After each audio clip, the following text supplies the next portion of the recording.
Twins pregnancy एक high risk pregnancy होता है जिसका डिलीवरी आपके थर्ड ट्राइमेस्टर में कभी भी हो सकता है।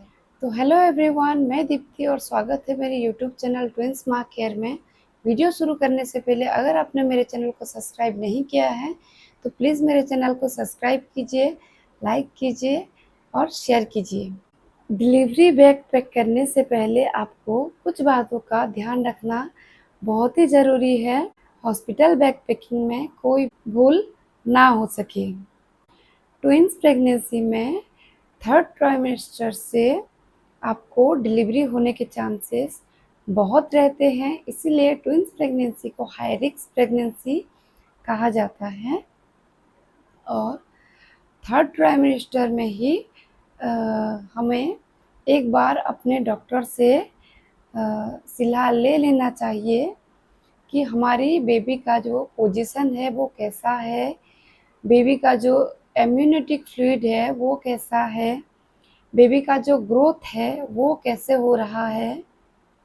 आपको थर्ड ट्राइमेस्टर में एक बार अच्छे से डॉक्टर के पास जाके आपका सोनोग्राफी एक बार करा लेना चाहिए, ताकि आपको ये पता चल सके कि आपकी सर्विक्स की लेंथ कितना है। अगर सर्विक्स का लेंथ जो है वो 3 cm से छोटा है, 2.5 cm का रह गया है, तो आपका बहुत चांस है कि आपको प्रीमेच्योर डिलीवरी हो सकते हैं, या फिर आपका 8 मंथ में ही या 9 मंथ लगते लगते ही आपका डिलीवरी हो जाए। तो ये आपको जानना बहुत ज़रूरी हो जाता है कि हमारा जो बच्चा है वो अब कैसे ग्रोथ कर रहा है और उनका डेवलपमेंट प्रोसेस जो है वो कैसा चल रहा है। अगर आपके एक भी बच्चे का सिर जो है नीचे की तरफ आ गया है 7th मंथ में, तो आपको पूरी चांस रहते हैं नॉर्मल डिलीवरी हो जाने की और प्रीमेच्योर डिलीवरी हो जाने की। इसमें डॉक्टर आपको सलाह देते हैं आपके सर्विक्स के जो आपके सर्विक्स होते हैं वहाँ पे टाँके लगाने की। आपको 1 या 2 टाँके लग सकती हैं।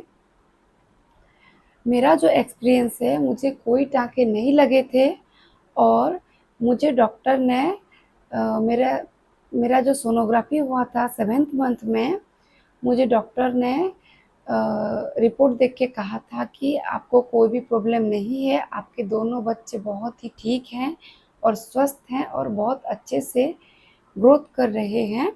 हम आपके बच्चों को 37 वीक्स या 34 वीक्स में ही आपका सिजेरियन करके निकाल देंगे, क्योंकि अगर 37 वीक्स से ज़्यादा हो जाता है ट्विन्स प्रेगनेंसी में तो बच्चे को है प्रॉब्लम हो जाता है, उनमें कुछ प्रॉब्लम निकल जाता है। इसी वजह से ट्विन प्रेगनेंसी में 37 वीक तक ही बच्चे को माँ के अंदर रखा जाता है। उसके बाद डॉक्टर जो हैं वो आपको सिजेरियन करके बच्चों को बाहर निकाल देते हैं। आपको इस बात का पूरा ध्यान रखना है कि आपके अगर प्रीमेच्योर डिलीवरी हो जाते हैं 7th मंथ में, तो आपके बच्चे के लिए कपड़े चाहिए, फिर आपके जो साथ जाएंगे उनके लिए कपड़े चाहिए, और आपके साथ जो रहेंगे उनके लिए कपड़े चाहिए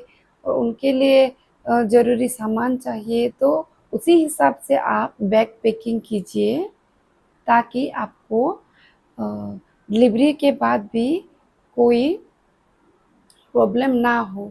7th मंथ प्रीमेच्योर डिलीवरी जब हो जाता है तब कई बच्चों में प्रॉब्लम आ जाता है, क्योंकि बच्चे बहुत छोटे होते हैं और प्रीमेच्योर होने की वजह से वो बहुत कमज़ोर होते हैं और उनको एसएनसीयू में एडमिट करना पड़ता है, ताकि वहाँ उनके प्रॉपर केयर हो सके और प्रॉपर केयर मिल सके और बहुत अच्छे से ट्रीटमेंट किया जा सके। मेरे प्रेगनेंसी में जब मुझे 7 मंथ प्रीमेच्योर डिलीवरी हो गए थे, मेरे बच्चों को 1 महीना तक एसएनसीयू में एडमिट करना पड़ा और हम कुछ भी सामान नहीं लेके गए थे, सब हमें खरीदना पड़ा वहाँ पे। और बाहर ही हम लोग रहते थे, हॉस्पिटल के बाहर रहना पड़ सकता है या फिर हॉस्पिटल के बाहर आपको एक क्वार्टर लेके रहना पड़ सकता है। तो आप उसी हिसाब से आपका बैग पैकिंग कीजिए। नॉर्मल डिलीवरी में आपको बहुत ब्लीडिंग होता है तो आप आपका सैनिटरी पैड लीजिए। उसके साथ साथ आपको 2 पुराने साड़ी भी रखने हैं, 2 या 3, 4 भी रख सकते हैं, क्योंकि वो उस टाइम वेस्ट नहीं होता, काम ही आता है। और आपको नए कपड़े आपके बच्चे के लिए नहीं लेना है। पुराने कपड़े जो हैं वो धुल के डेटॉल से आपको पहले से ही रख लेना है और उसको आपके साथ लेके जाना है, ताकि अगर उस टाइम कपड़े की ज़रूरत पड़े तो आप उस धुले हुए कपड़े को ही इस्तेमाल कीजिए। और आपके कुछ ज़रूरी सामान जो हैं वो है आपका ब्रश, टूथपेस्ट, साबुन और आपके टॉवेल, कुछ पुराने बेडशीट, और आपको एक मच्छरदानी भी आपके साथ लेके जाना है। प्लेट्स, कुछ कटोरी, कुछ ग्लास, वाटर बोतल और इलेक्ट्रिक का जो जग होता है आपको उसको भी साथ लेके जाना है। आपके पहनने के लिए 3-4 नाइटीज़, वो जो बच्चों को फिट कराने के लिए जो नाइटीज़ आते हैं, आपको 3 या 4 वो नाइटीज़ लेना है।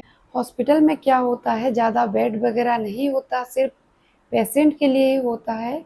अगर आपके साथ कोई और भी हैं तो उनको बैठने के लिए, उठने के लिए, थोड़ा लेटने के लिए एक चटाई की भी ज़रूरत हो सकती है, तो आप उसे भी अपने साथ ले जा सकती हैं। कॉटन पैंटीज़ भी रखना है, वो भी 6 से 8 पैंटीज़ रखना है, क्योंकि आपका अगर नॉर्मल डिलीवरी होता है तो बहुत चांस रहते हैं कि हैवी ब्लीडिंग हो। इसी वजह से आपको दिन में 3 या 4 पैंटीज़ यूज़ हो जाए।